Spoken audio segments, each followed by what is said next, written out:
वो घेरा मिट जाता है जिसके अंदर सपनों के देवता कैद हैं और वो अपने आप को वहां से आजाद करने के बाद एलेक्स को उसी के सपनों की दुनिया में हमेशा के लिए कैद कर देते हैं, क्योंकि उसने उनके पक्षी को मारा था।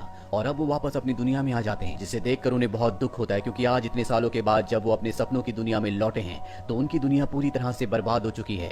वहीं उनका वो असिस्टेंट जो लोगों को बुरे सपने दिखाता है, उसे पता चल जाता है कि सपनों के देवता आजाद हो चुके हैं। इसीलिए वो अपने आप को बचाने के लिए और पावरफुल बनाने के लिए उस लेडी के पास जाता है जो जादूगर की गर्लफ्रेंड थी, जो सपनों की देवता की तीनों चीजों को चुरा कर निकल गई थी। और वो कहता है कि मुझे वो तीनों चीजें चाहिए।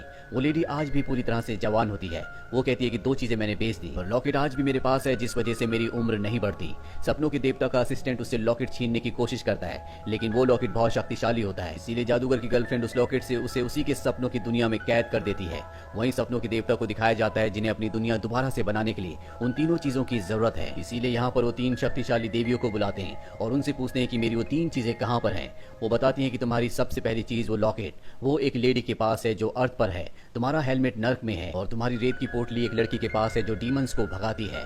वही हमें उस लेडी को दिखाया जाता है जिसके पास लॉकेट है।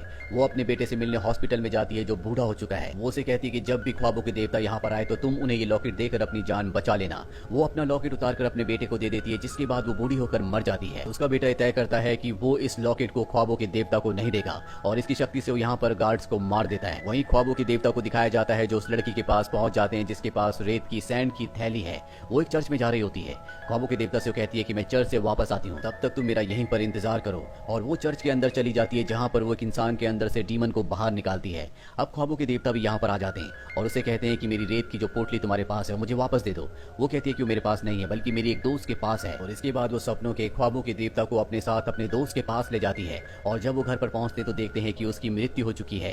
रेत की पोटली उसके हाथ में होती है जो ख्वाबों के देवता ले लेते हैं और इस तरह से उन्हें उनकी पहली चीज मिल जाती है। इसके बाद ख्वाबों के देवता नर्क की देवी के पास जाते हैं और उन्हें कहते हैं कि मेरा एक हेलमेट जो किसी ने चुरा लिया है वो नर्क में है, यही वो किसी आदमी के पास है। इसके बाद नर्क की देवी उस आदमी को बुलाती है जिसके पास ख्वाबों के देवता का हेलमेट होता है, लेकिन वो उन्हें हेलमेट देने से मना कर देता है। वो कहता है कि अगर तुम्हें हेलमेट चाहिए तो तुम्हें मेरे सवालों का जवाब देना होगा, और अगर तुमने सही जवाब नहीं दिए तो तुम्हें हमेशा मेरा गुलाम रहकर रहना पड़ेगा। और अब ख्वाबों के देवता उसके सभी सवालों का जवाब ठीक ठीक दे देते हैं, जिसके बाद उन्हें अपना जादुई हेलमेट भी मिल जाता है। और अब उन्हें तीसरी चीज चाहिए जो कि वो लॉकेट है जो उस लेडी के बेटे के पास है जो मेंटल हॉस्पिटल में था। और उसके पास ख्वाबों के देवता का असिस्टेंट जाता है, लेकिन उसे समझ में आ जाता है कि इंसान पूरी तरह से साइको है। और अब ख्वाबों के देवता भी उस आदमी तक पहुंच जाते हैं। वो देखते हैं कि वहां पर लॉकेट है और जैसे वो लॉकेट को हाथ लगाने की कोशिश करते हैं तो लॉकेट उन्हें दूर फेंक देता है, क्योंकि जिस भी आदमी के पास ये लॉकेट होगा वही इसकी शक्तियों को इस्तेमाल कर पाएगा। अब वो आदमी इस लॉकेट को लेकर एक रेस्टोरेंट में जाता है जहाँ पर वो इसकी शक्ति से सभी के दिमागों से खेलना शुरू कर देता है। सब एक दूसरे पर हमला कर देते हैं जिसमें कई लोगों की जान भी चली जाती है।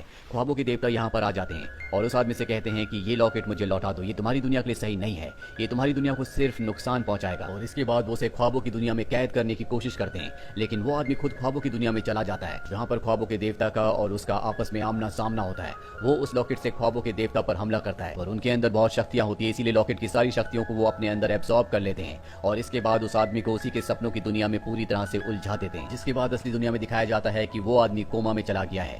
ख्वाबों के जो देवता होते हैं इनकी बहन मौत की देवी होती है और अब इनके पास इनकी तीनों चीजें वापस आ चुकी हैं, लेकिन फिर भी ख्वाबों के देवता को अधूरापन लग रहा होता है। इसीलिए वो अपनी बहन मौत की देवी के पास आए होते हैं। वो उससे पूछते हैं कि मैं इतने सालों तक कैद था, गायब था, कभी तुमने मेरी मदद करने की कोशिश क्यों नहीं की। और अब मौत की देवी उसे अपना काम दिखाती है। वो बताती है कि मैं लोगों के पास जाती हूँ लेकिन लोग मरने के लिए तैयार नहीं होते, जिस वजह से मुझे उनके गुस्से का सामना करना पड़ता है। तुम्हें हताश नहीं होना चाहिए, जल्दी तुम अपनी दुनिया को दोबारा से बना दोगे, मुझे तुम पर पूरा विश्वास है। ख्वाबों के देवता को इससे बहुत हिम्मत मिलती है। वो वापस अपनी दुनिया में आ जाता है जहाँ पर उसकी असिस्टेंट उसे बताती है कि ख्वाबों की दुनिया से 3 नाइटमेयर आज भी मिसिंग है और इसके लिए ख्वाबों का देवता अपने आप को जिम्मेदार समझता है। यहाँ पर वो वॉर्टेक्स के बारे में भी बात करते हैं, लेकिन इस बारे में ख्वाबों के देवता को पहले से पता होता है।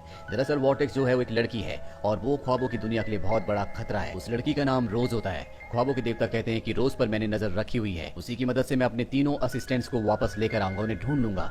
रोज का दरअसल एक भाई भी होता है जिसे किसी दूसरी फैमिली ने अडॉप्ट कर लिया होता है और अब वो अपने भाई को किसी भी कीमत पर ढूंढना चाहती है। ख्वाबों के देवता ने रोज पर नजर रखने के लिए अपने रेवन को, अपने पक्षी को उसके पीछे लगा रखा होता है, क्योंकि वो सिर्फ रात को जब वो सोती है तभी उस पर नजर रख सकते हैं, दिन में वो उस पर नजर नहीं रख सकते। रोज अपने एक दोस्त के साथ इंग्लैंड के एक ऑर्फनेज में जाती है जहाँ पर वो अपने भाई को ढूंढना चाहती है। इस ऑर्फनेज की हेड उसे बताती है कि तुम्हारे भाई को एक फैमिली ने अडॉप्ट कर लिया है, उसकी लाइफ अब बहुत ज्यादा अच्छी है और ऐसी लाइफ तुम कभी अपने भाई को नहीं दे सकती। रोज अपने भाई को ढूंढने की बहुत कोशिश करती है लेकिन उसका भाई उसे नहीं मिलता और इसके बाद वो ख्वाबों के देवता के पास जाती है। ख्वाबों के देवता उसे बताते हैं कि मुझे लगता है कि तुम्हारा भाई मेरे एक असिस्टेंट के पास है और तुम ही अपने भाई को ढूंढ सकती हो क्योंकि तुम एक वॉर्टेक्स हो। वॉर्टेक्स वो होते हैं जो सोने के बाद सपनों की दुनिया में जाने के बाद अपने सपनों के अलावा दूसरों के सपनों में भी जा सकती है और अब रोज सपनों की दुनिया में जाकर अपने भाई के सपनों में चली जाती है जहाँ पर उसे पता चल जाता है कि उसका भाई कहाँ पर है और अब जल्द से जल्द वो अपने भाई तक पहुँचना चाहती है। अब क्योंकि वो अपने भाई तक पहुँच चुकी है इसीलिए सपनों के देवता भी अपनी पहली असिस्टेंट को ढूंढ लेते हैं, लेकिन अभी भी उन्हें अपने 2 और असिस्टेंट्स को ढूंढना है, जिसमें से एक तो वो है जो सबसे पहले उस दुनिया से यानी कि ख्वाबों की दुनिया से चला गया था, तो लोगों को अच्छे नहीं बल्कि बुरे ख्वाब दिखाता है और वो चाहता है कि ख्वाबों का देवता मारा जाए। और ख्वाबों के देवता का वही असिस्टेंट रोज के उसके भाई तक पहुंचने से पहले वो खुद रोज के भाई तक पहुंचकर उसे अपने साथ ले जाता है। वही रोज को दिखाया जाता है जो अपने भाई को लेने के लिए गिलबर्ट नाम के एक आदमी के साथ अपने भाई के घर की तरफ निकल पड़ती है। दरअसल गिलबर्ट ने एक बार क्लब के बाहर उसके कुछ लड़कों से जान बचाई थी, इसीलिए अब वो उसके साथ है। ये दोनों के दोनों उस जगह पहुंच जाते हैं जहां पर रोज का भाई है।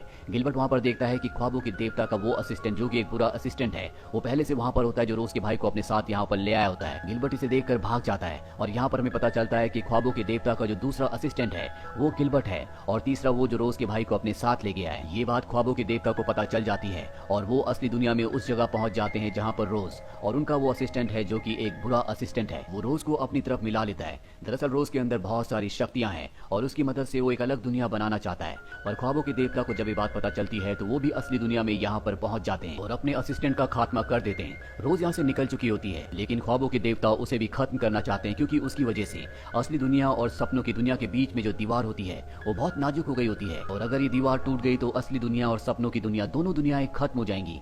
ये बात रोज को भी पता चल जाती है और अब सपनों की दुनिया में रोज से सपनों के यानी कि ख्वाबों के देवता मिलते हैं। रोज को पता है कि वो एक वॉर्टेक्स है और अगर उसे दोनों दुनियाओं को बचाना है तो उसे अपना बलिदान देना होगा, उसे ख्वाबों के देवता के हाथों मरना होगा और इसके लिए वो तैयार है। लेकिन इससे पहले कि ख्वाबों के देवता उसे मार दे वहाँ पर वही ऑर्फनेज की हेड आ जाती है जिस ऑर्फनेज में रोज अपने भाई को ढूंढने के लिए गई थी और ऑर्फनेज की हेड उसे बताती है कि वो उसकी ग्रैंड मदर है और असली वॉर्टेक्स वो है। लेकिन जब ख्वाबों के देवता को कैद कर लिया गया तो वो कोमा में चली गई, इसी वजह से वक्त बदल गया और उसकी जगह उसकी ग्रैंड डॉटर यानी कि रोज एक वॉर्टेक्स बन गई। दरअसल ये वो वक्त होता है जिस वक्त में उसे खुद वॉर्टेक्स होना था और अब वॉर्टेक्स की शक्तियां वो रोज से ले लेती हैं और अपना सेक्रीफाइस करने से पहले वो ख्वाबों के देवता को बताती है कि जब वो सपनों की दुनिया में फंस गई थी, जब वो कोमा में चली गई थी तो वहां पर उसे कोई गोल्डन आईज वाला इंसान मिला था जिसने उसे प्रेग्नेंट किया और इसके बाद वो अपना सेक्रीफाइस करके अपनी ग्रैंड डॉटर को बचा लेती है। ख्वाबों के देवता समझ जाते हैं कि वो किसके बारे में बात कर रही थी। उनका एक सिबलिंग होता है जिसका नाम डिजायर है जो उन्हें बिल्कुल पसंद नहीं करता और ये काम उसी का है। वो मेल फीमेल किसी भी जेंडर में बदल सकता है। साथ ही उन्हें इस बात का भी एहसास हो जाता है कि रोज भी कहीं न कहीं उन्हीं की ब्लड लाइन में से एक है और अब ख्वाबों के देवता रोज को असली दुनिया में भेजकर खुद अपनी सिबलिंग डिजायर के पास पहुंच